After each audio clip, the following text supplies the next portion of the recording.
Hi, Elena. Hey Sasha, how are you? I'm doing very well. Looks like spring is on its way to Colorado, so I'm excited. I'm excited too. I mean, spring in New York is slightly different maybe than spring in Colorado because there's still snow on the ground, but I'm pretty excited for what's coming too and that the snow is finally melting. Yeah, and I'm excited for our conversation because in the program, in the Six Figure Practice program, we talk a lot about the strategies, and we do talk about the mindset part, which is really important. And it's great to have a conversation just about the mindset, right? Part, or mostly today. So, a good way to start is if you could show who you are and who do you help and how. Yeah, sure. I'll give you a little bit of background. I had a traumatic brain injury when I was 14, and my mother was told that I would have permanent brain damage, and Oh, she wow. didn't believe it. And we didn't know about neuroplasticity. I don't want to date myself, but we didn't know about neuroplasticity back then. Mm-hmm. But she didn't believe it, and she had me doing all of these kinds of puzzles and exercises to get my brain going, and essentially helped me create a full recovery as a result. Oh, And wow. yeah, it's pretty amazing, actually. I was a lawyer in the music industry in New York City for 18 years, and my Mm-hmm. career culminated as me being the executive vice president of North American operations at the largest independent music company at the time. And I had created a multiple six-figure law practice and was making, quite a bit of money as the EVP.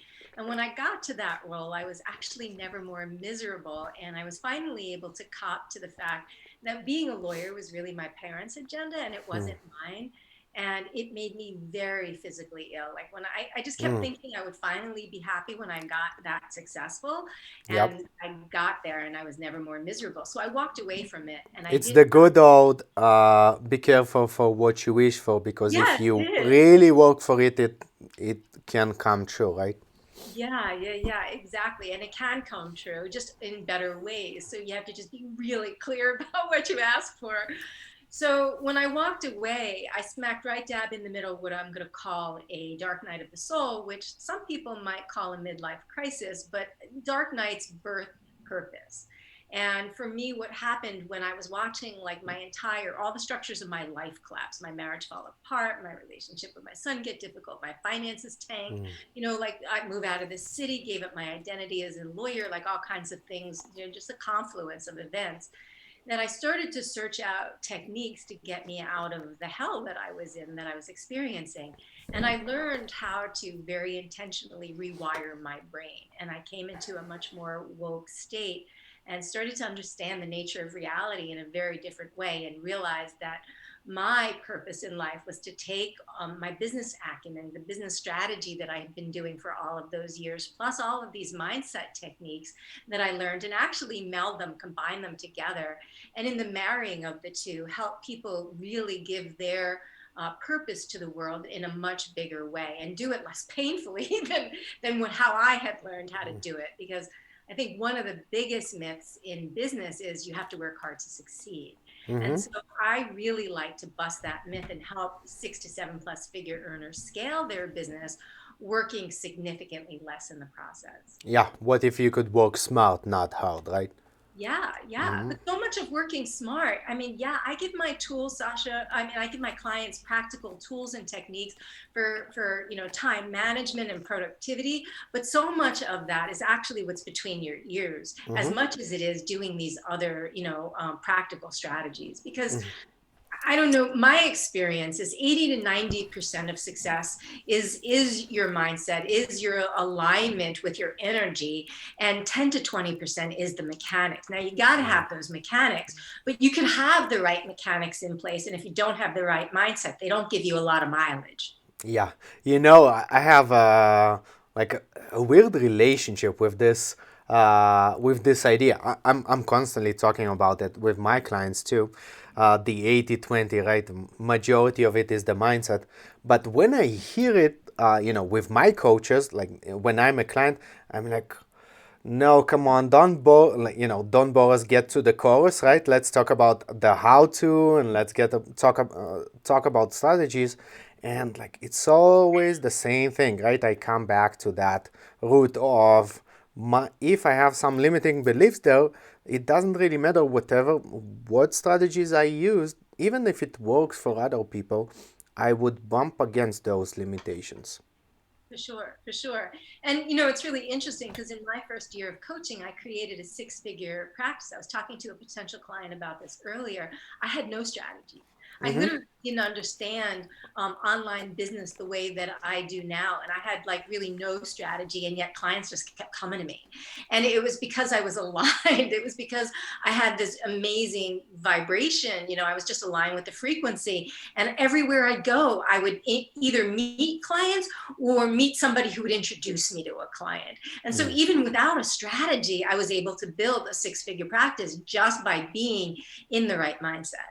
Yeah, and it probably translated to like you talking about what you do with when those people, right? And how do you talk about that, right? So it's interesting how the right mindset, it doesn't feel like strategies, but like you were doing something that was working. Right. Yeah, yeah, yeah. Yeah. So it is, it's funny because people think, oh, mindset isn't a strategy, but in a way it is because it is repeatable, it is learnable. It's like a muscle we develop. Mm-hmm. And so part of it is getting clarity on what the limiting belief is that's creating, from a quantum physics, I'm a total like science geek. So from quantum physics and neuroscience are the two main things that really inform the mindset work that I do. And from a quantum physics perspective, in the quantum field, everything is created by thought. Thought is an energetic vibration, and everything's created by thought. And so when we broadcast thoughts out there, it is creating in the quantum field, and our emotions are actually magnetizing back to us, right? So you can't fake your thoughts and your emotions. You can cultivate them, but you can't fake them. The universe is going to know if you feel crappy, if you're like, oh, I feel really good, but you don't feel really good. Yeah, yeah. The universe is going to know that. And so you can't really create, you get, we're always manifesting. It's just whether we're doing it consciously or we're doing it unconsciously. And when we're getting the results that we don't want, we're just manifesting unconsciously. Mm-hmm. So it's about really understanding, what are the thoughts? Where do they come from? Why am I having these thoughts? Are they really true? And if they're not true, then what really is the truth? And then being able to, build that muscle on a regular basis, because to the first time you learn anything new, you create a new neural synaptic connection. But it's like, if you're walking in a field of tall grass, the path that you're walking on, the results that you're getting, the experience that you're having every day is like this well-worn path. And if you want something different, you have to start walking off of that well-worn path on into, the tall grass. But if you only do it once, what happens? The grass bounces right back up.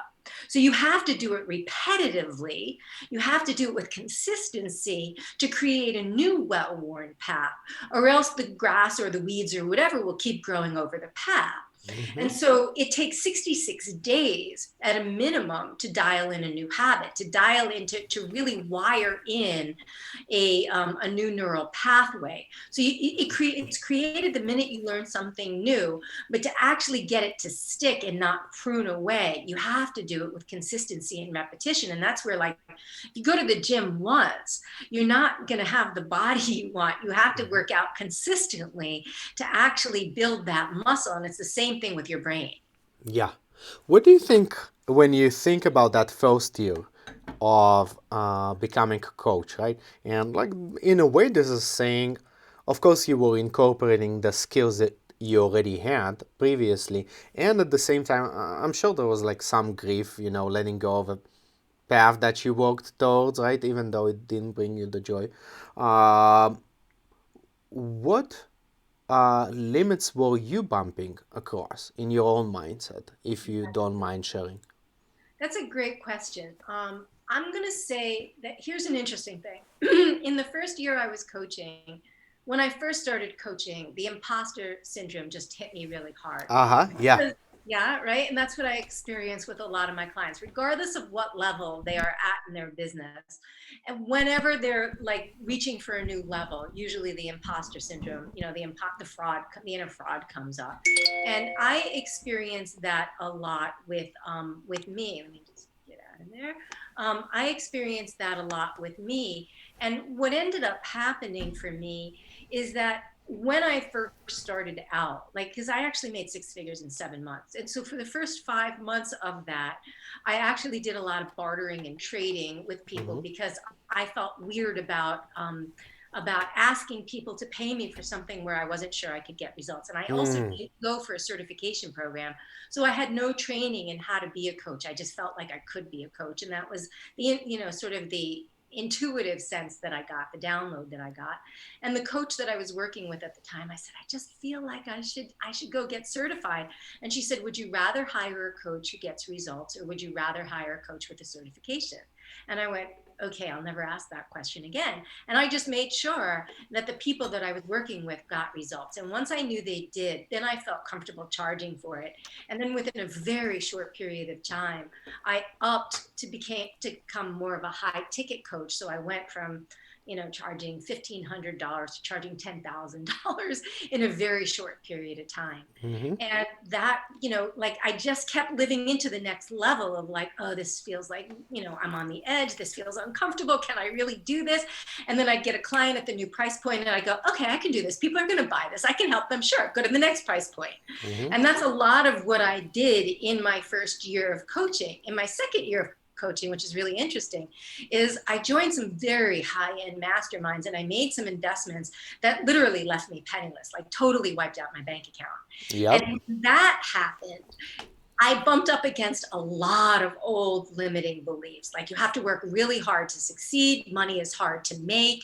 Those were like the two I really am not capable of doing. Like I can't do it consistently. Like those were a lot of the limiting beliefs I bumped up at the time. And it took me 12 to 18 months to really be able to move through those so that I can go not only back to where I was, the year before, but also surpass where I was and keep growing my business and scaling my business myself. How did you? What changed? My mindset. Honestly, I went through and I talk about this very openly. Over the past 4 years, I have invested in about $150,000 in various different marketing and coaching programs. Yep, And I same here. So let me ask you a question about that. Do you Mm-hmm. feel like the vast majority of those programs have actually delivered on the result they promised? Um, I it looks like you're frozen, so I'll just let it um, resume. Looks like we're back. Can you hear me, Elena? I can hear you perfectly. Perfect, we're back. So far, I haven't been able to find the one, right, program or the one coach. Mhm. It's like perfect, finding the perfect book or finding the perfect therapist or, expecting, your one person to fulfill all your needs, right? Well, good luck with Right. those ones, right?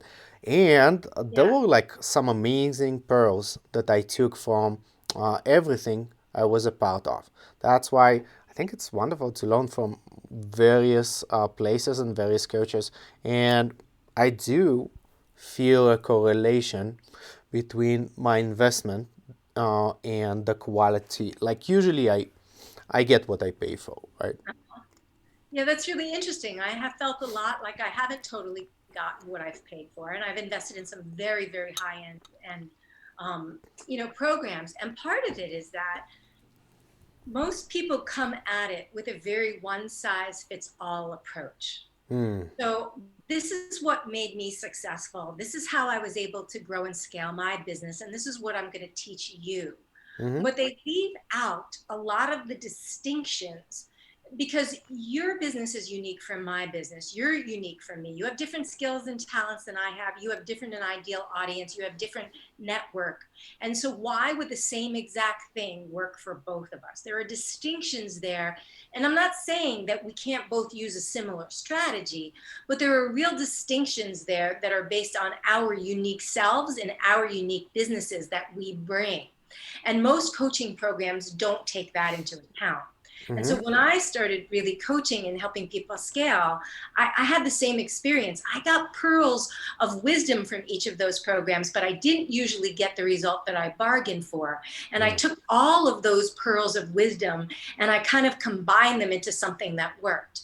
But honestly, the biggest thing that was the difference between, me making money and me not making money was what was between my ears. The Mm-hmm. minute I cleaned up how the things I was saying to myself, how hard on myself I was being, the beliefs I had about having to work all the time to get back to where I was, the minute I went back into what I know to be true, my business just started growing again, even with the strategies that I was implementing. And so yeah, there were definitely things that I had to try and see, does this feel good for me? Does that feel good for me? No, that's not actually a strategy I believe in or I want to work. But when I dialed it in, the difference between it really getting mediocre results or really getting great results is my energy. Interesting. Yeah, it's so true, I've been using this one strategy I tried recently, and like it felt weird and a little bit out of integrity, and uh, like it when I said to myself, okay, this doesn't feel like my thing, I like felt so much relief, right? And I think, yeah, you're totally spot on. There is no cookie cutter approach to success or creating a business, even if it's a replication of a successful coaching business, right? It's very difficult to make it work. So that's why uh, you have to, as a participant in any coaching program, to apply it to your character and what your values. And also, sounds like what you do is somewhat similar to the six-figure practice program, where we actually teach a number of strategies. So it's like a buffet of all you can eat. And like if you're gonna try eat it all, that's kind of like you're gonna feel the pain. And there are so many various strategies you can use. So just Sure. choosing the ones that work for you. Yeah, for sure. I mean, I have a client that I'm working with. She's a functional nutritionist and a fitness coach, and she did a very expensive program, like an 8-week program. I think it was like a $10,000 or $12,000 program that she Mm-hmm. walked away from, and she literally made $40,000 in 3 months. So she was feeling really good about where her business was, except for the fact that the way that they were having her present herself wasn't really in integrity with what she did.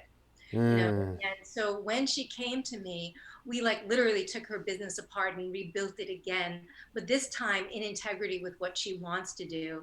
And she's like, regularly signing clients now, but it feels different to her because now she's not stressed out. She's not working Mm. all the time. She came to me, she was working like 14, for like basically from the time she woke up in the morning, except for her to work out, from the Mm-hmm. time she went to bed, she was working all the time.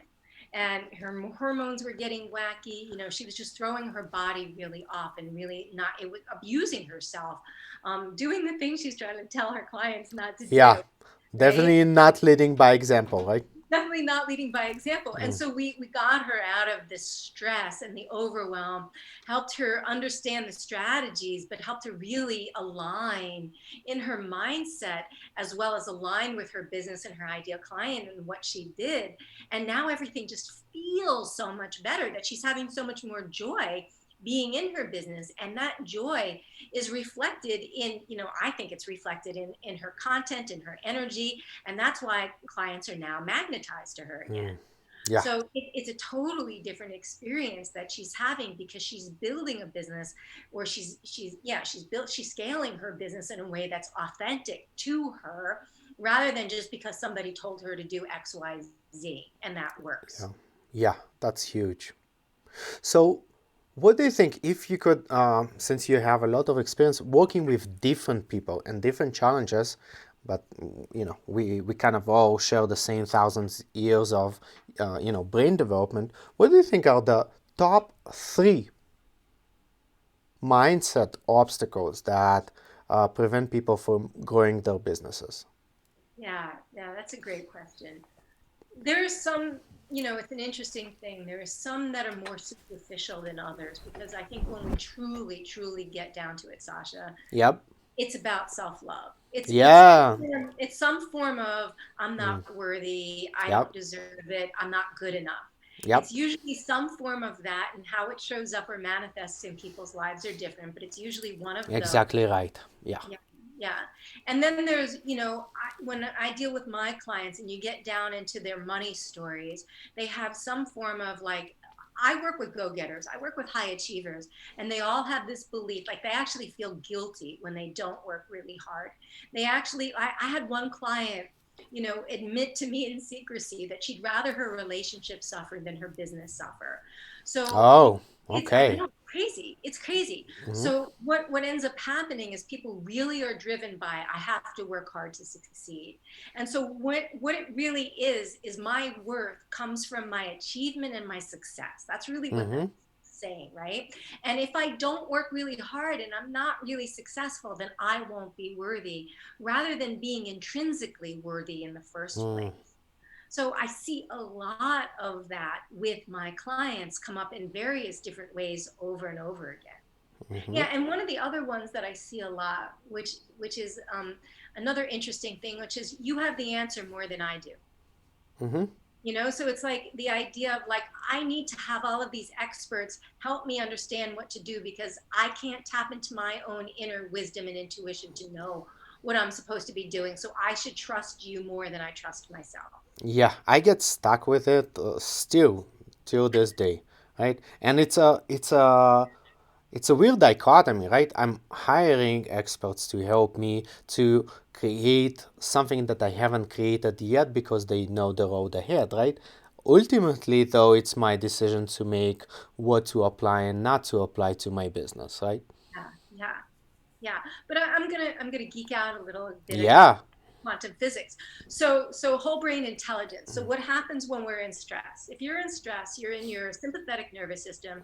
You're in some form of fight, flight, or freeze, and all you can focus on is like the thing that's causing you the stress, right? The thing Mm-hmm. that's not working, because we have this negativity bias from our cave ancestor days of like you walk out of the cave, you're afraid you're going to get eaten, so you're always looking for what's wrong to make sure you don't get eaten when you walk out of the cave. And so our critter brains constantly focus on what's not working, and we have to retrain it to focus on what is working, to find what is Yeah. working, right? But going back to, so you're focusing on the stress that you have, and you have all of this creativity and inspiration and solutions and opportunities all around you, but you can't see them because you have like these blinders on. And what happens is that when you're in that stress response and you're dumping these, stress hormones of like cortisol, adrenaline, norepinephrine, et cetera, which are actually addictive. So your body keeps trying to have you repeat the same experiences over and over again so it can keep getting another hit of those chemicals. And what ends up happening is that your brain becomes incoherent and it almost compartmentalizes, where like it's no longer living as a community communicating to each other anymore. It's like it's very compartmentalized. And when our brain is incoherent, we're incoherent and we really don't know the best things to do then because we can't focus clearly. We don't have that level of clarity. Yeah. And when we move into this parasympathetic nervous system and you create brain coherence, then not only do you become coherent, but your brain actually becomes an antenna that connects with the quantum field. And in the quantum field, there is no time. Past, present, and future exist in the now. There's only the now. Past, present, and future exist in the now. And so when you can tap into whole brain intelligence, you're able to tap into understanding what to do from a place that not only takes where you are into account now, but also what is going to be best for your future, for the kind of lifestyle you want, for the kind of impact that you want to make.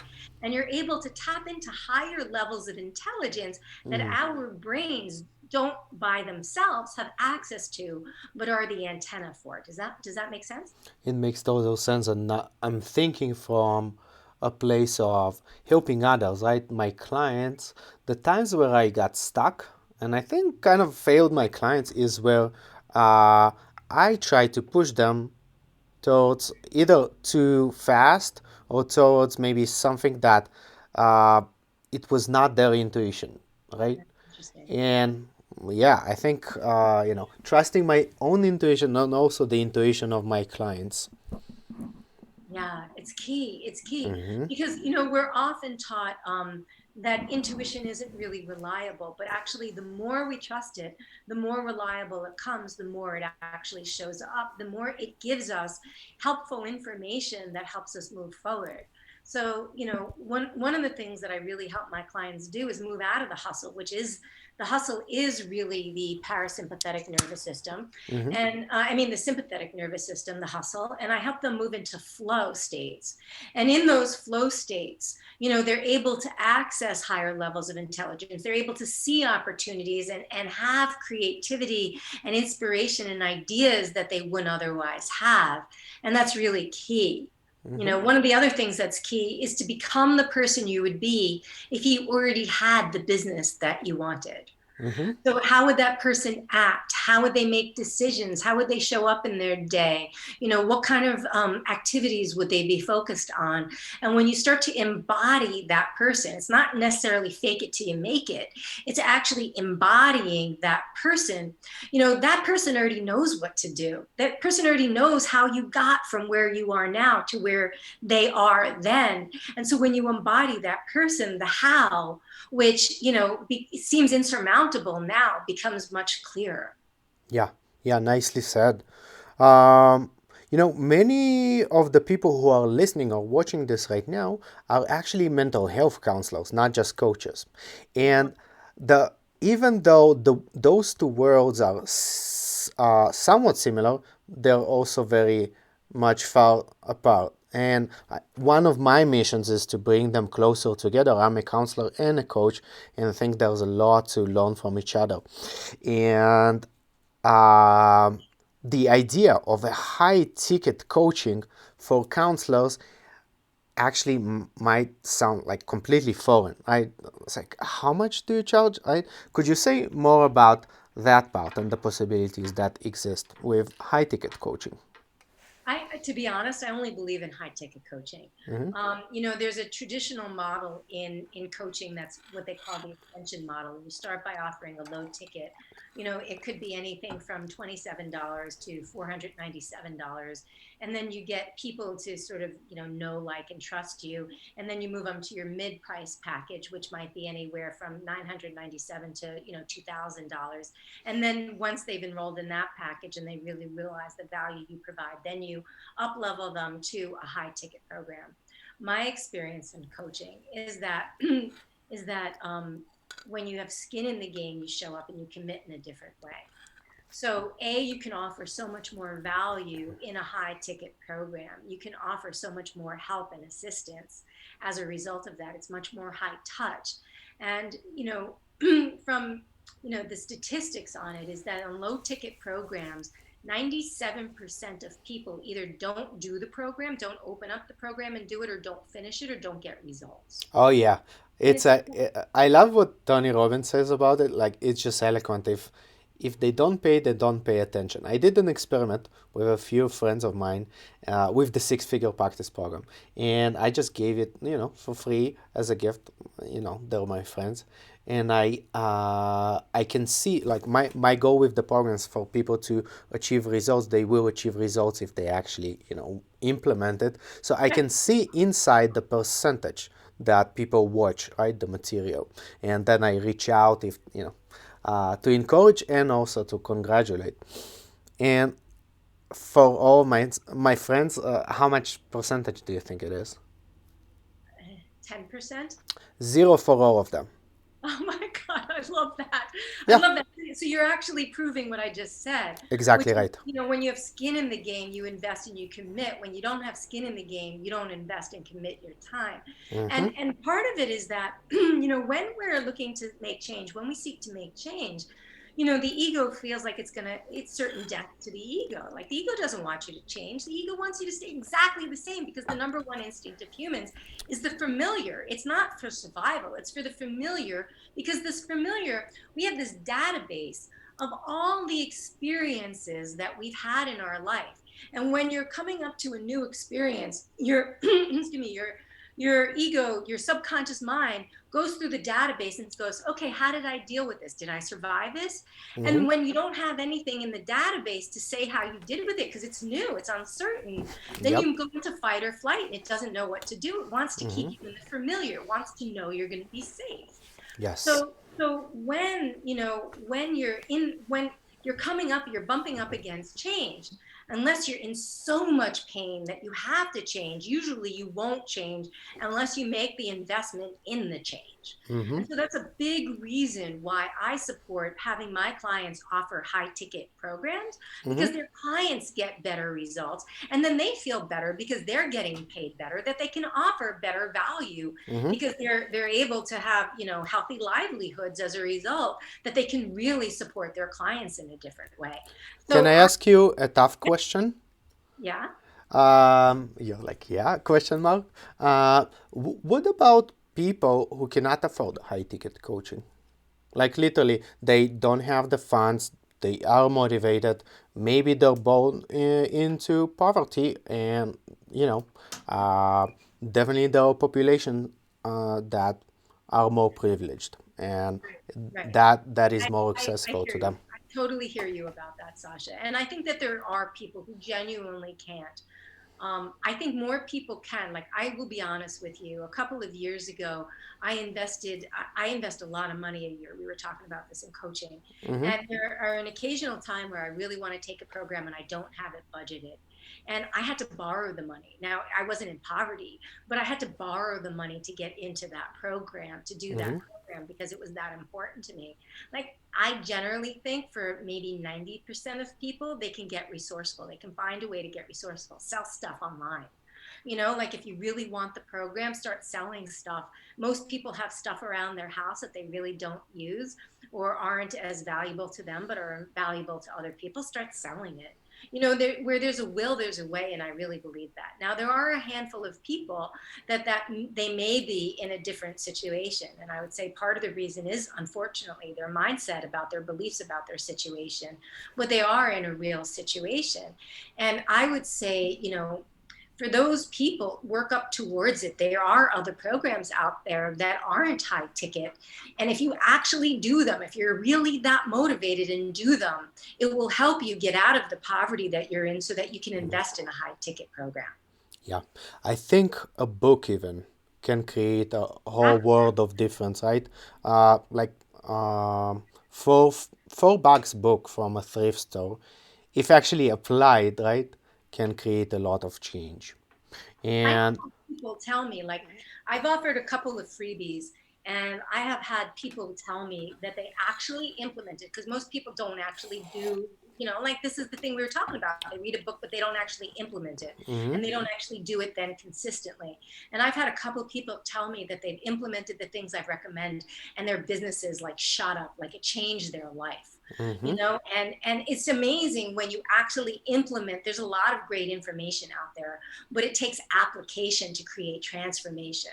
Like, yes, information alone is just information. It's really a dime a dozen. There's like you can find everything you want on the internet. And the mhm, difference really is application, and even just small steps forward. Because I actually recommend that people change in baby steps anyway. I don't recommend huge, large changes. It freaks the ego out and you'll get too much pushback. So baby steps consistently over time will make giant leap changes. mhm, So for people who feel like they can't afford it, first of all, stop using that language. Second of all, because I think it embeds that language of being a person who can afford it, focus on what you can do. Focus on gratitude. Focus on being grateful for what you have. The more that you're grateful for what you have, the more things you have to be grateful for. Yeah, got it. Yeah, sometimes I kind of need to pinch myself. My family, we are immigrants from Russia to Israel, and right now I immigrate. Well, 6 years ago, I immigrated by myself to the U.S. to do my master's program in counseling. And sometimes I need to pinch myself. Like I wore secondhand clothes till I think I was 17, right? I literally had it would probably, sound very weird to anyone who lives in the US at least and hears that. Uh, I bought my first can of Coke probably when I was like 19 because it felt like a luxury to me, right? Uh-huh. And right now, just like thinking that I can invest like 30K a year in a coaching program Yeah. and, pay for my PhD out of pocket, right? It's like, oh, okay, this is all possible. And, always remembering, uh, I'm a white male, privileged cisgendered man. So that all works for my benefit, right? And that being said, I could have been in a different place right now if Yeah. Yeah. Yeah, and I love that story. Thank you for sharing that because I feel like, it's regardless of how you grew up. I grew up in a house, where my parents were, borderline lower middle class to middle class. Our house burned down when I was in first grade. I wore, my parents collected community hand-me-downs because I had no other clothes and I wore other kids' clothes, for a long time till my parents were able to rebuild the house and buy clothes. And financially, they always struggled. Like I had a crappy money story, from my childhood. And it doesn't. Yeah, and I have to say, I won the ovary lottery. I'm a white woman. So from the same standpoint, but at the same token, I think regardless of your skin color, regardless of where you are in the world, like if you focus on what works, if you focus on the gratitude and appreciation for what you have, if you cultivate an abundance mindset, all of those things will absolutely, I've seen it time and time and time again, they will absolutely shift your paradigm so that you experience abundance in your life. I'm gonna ask you not a challenging question, but uh, maybe actually let's talk about strategy. Let's say a counselor who hears this, they want to start incorporating coaching in their practice. Uh, Continue working with counseling, but maybe try out this thing, right? What would be 5 steps to creating a coaching career, like from Great question. zero to okay, I'm now working with clients and they're paying me money. In terms of marketing, also. Yeah. So, one of the first things that they really want to do is make sure they have the skills to coach. Mm-hmm. Some people naturally are coaches, and some people require, learning more skill, like going to a coaching school, coaching certification. So I would say make sure you have the skills. Mm-hmm. If you think you do and you're really not sure if you need a certification, try it out. Try it out on someone and see if it works, Mm-hmm. and get a sense of like, did I get results? Did that work? What don't I know? Read a lot. Like there's so much stuff out there on how Yeah. to coach. Like read some books. Like you said, books are incredibly valuable. Read some books. And then, one of the things I start with is always the vision and the why. You have to be clear on your vision and your why, and you have to be aligned with your vision and your why. And so really get clear on your vision and your why because they become the guiding true north of your business. Because, invariably, like if you're taking a plane from New York to LA, they say that planes are off course about 90% of the time. And what keeps them on course is the flight plan that they keep coming Mm. back and correcting, course correcting on. Interesting. I didn't know that. That's interesting. Yeah. So when that happens, it's not to say we're not going to like kind of like there is no linear path, right? The path kind of Yep. moves like this. Mm-hmm. And so what keeps you on the path is your vision and your why. So get really clear on your vision and your why. And then you have to know your ideal client. You have to really know, understand from their perspective, not from your perspective. So here's an amazing thing that I talk about in marketing, of really marketing to what they want and giving them what they need. Most coaches market to what they need because they feel like they know what they need, but it's not landing. That message isn't landing Mm-hmm. for the ideal client, and it's because they're not actually marketing to what they need. So that's another thing that's really important, is Could you dial. give an example? Can I give an example? I'm just trying to think. That's a great question. Let me think of an Like example. with a client of you without any identifying, Yeah, I've been elements. doing that a lot lately with one of my clients. So I'll use, just because I've been doing this with my okay. So one of the things that I have a client who owns salons and spas, and she's taken her business. Not only has she become more successful in her brick and mortar business, but she's also creating an online program to teach other, salon and spa owners how to really. One of the things that she's amazing at is both client retention and employee retention. There's Uh-huh. apparently a huge employee turnover issue in that industry, and Uh-huh. amazing at in employee retention. Mm. So she's designing a program that is speaking to what they to help them retain clients. So as she's doing it, she understands the ways in which you keep ideal clients, you keep your clientele as well as you keep your employees. But what actually they really want is, there's, I'm going to give you a different example because that's a little bit harder to understand. Okay. I have another client who's a recruiter, right? She has a Mm-hmm. recruiting agency, and she kept saying the clients, she's in the fashion and the lifestyle industry. And she was saying her clients really want to know that they're hiring the right people, and they want to know that they have more meaning in their life. And I would say to her, are they laying awake at night thinking, God, I wish I had more meaning in my life? And she said, no. And I was like, well, what are they laying awake at night thinking? Mm-hmm. And I had to help her get really clear on what they were laying awake at night thinking, because she kept coming back to me and saying, okay, this is what, and I was like, and then I would just ask her that question, are they laying awake at night thinking this? She's like, no, they're really not. And until she could answer that question, she couldn't move on. And she said that was one of the most valuable exercises she ever did. Because even though she'd done that exercise a ton before in creating business, the clarity that she got from dialing it in shifted her messaging. And in a matter of 3 months, Mm. her agency became completely oversubscribed. She had more clients than she and her partner could handle, and they were hiring a new person to help them handle their clients because they got crystal clear on the message and how to talk to their ideal clients. Yeah, I love that. Mm. Yeah, so that's a great example. So going to that, then the other thing is enrollment. First of all, people think sales are icky. People feel awful about how do you enroll clients. Well, when you shift the approach of selling from really being an advocate, for taking a stand for somebody else to live their dreams, like you are here with a solution. You came here to do this, and literally you came to fulfill a purpose in this world. And if you're not fulfilling your purpose, you're really being selfish, because people need you.